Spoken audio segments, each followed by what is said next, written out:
Chapitre 5 de Géographie, l'organisation du territoire français. Depuis les 30 dernières années, le territoire français opère une véritable mutation sous l'effet de l'insertion européenne et des dynamiques mondiales. Il est organisé autour de certains espaces de production de richesses qui sont principalement les métropoles, les territoires frontaliers et les littoraux. Les contrastes s'accentuent entre ces territoires dynamiques et des territoires moins favorisés comme certains espaces ruraux en crise, des zones urbaines appauvries ou des territoires industriels en attente de reconversion. Décrire le poids et le rayonnement de Paris. Paris est une ville mondiale. Elle concentre des fonctions décisionnelles de niveau mondial dans le domaine à la fois politique, ministère, ambassade, économique, bourse, quartier d'affaires de la défense, et culturel, grandes universités, musées, sièges de l'UNESCO.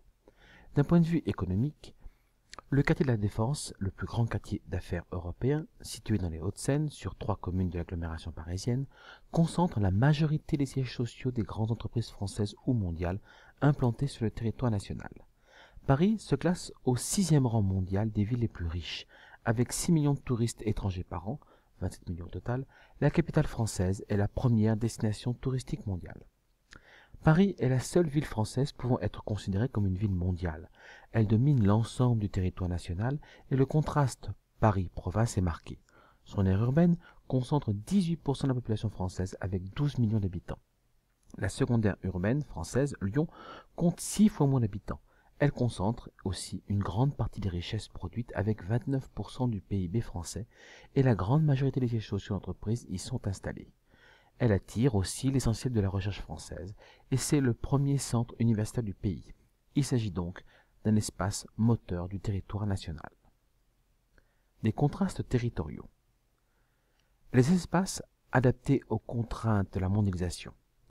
Au-delà de Paris, ce sont les métropoles concentrant les hommes, les activités, la création de richesses, les fonctions de commandement et d'investissement qui se montrent les plus dynamiques. On parle de métropolisation.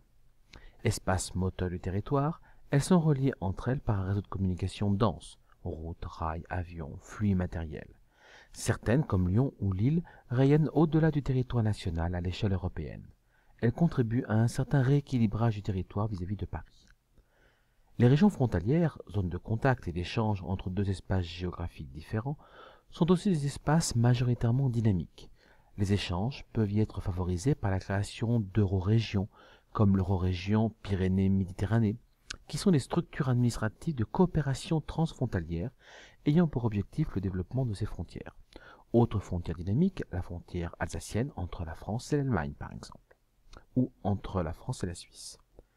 Les littoraux, interface entre terre et mer, attirent également un grand nombre important de populations et d'activités. On parle de littoralisation. Cette attractivité, à la fois résidentielle et économique, fait écho à la maritimisation de l'activité humaine à l'échelle planétaire. Les littoraux sont des espaces de plus en plus intégrés à la mondialisation. Le territoire français est marqué par les contrastes entre espaces dynamiques et espaces en difficulté. Les espaces ruraux intérieurs, qui courent des Ardennes aux Pyrénées en passant par le Massif central, sont marqués par le recul agricole, la désertification et la fermeture de nombreux services publics, postes, maternités, qui rendent difficile leur intégration économique et physique au reste du territoire. Les anciens espaces industriels du nord ou du nord-est connaissent quant à eux une reconversion rendue souvent difficile par une concurrence internationale en matière industrielle.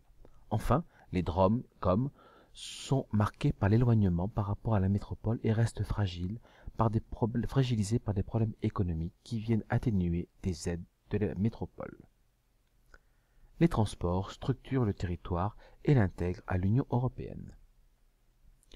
Depuis son entrée dans l'Union européenne, la France connaît de nombreuses dynamiques spatiales qui lui permettent de mieux s'intégrer au territoire européen.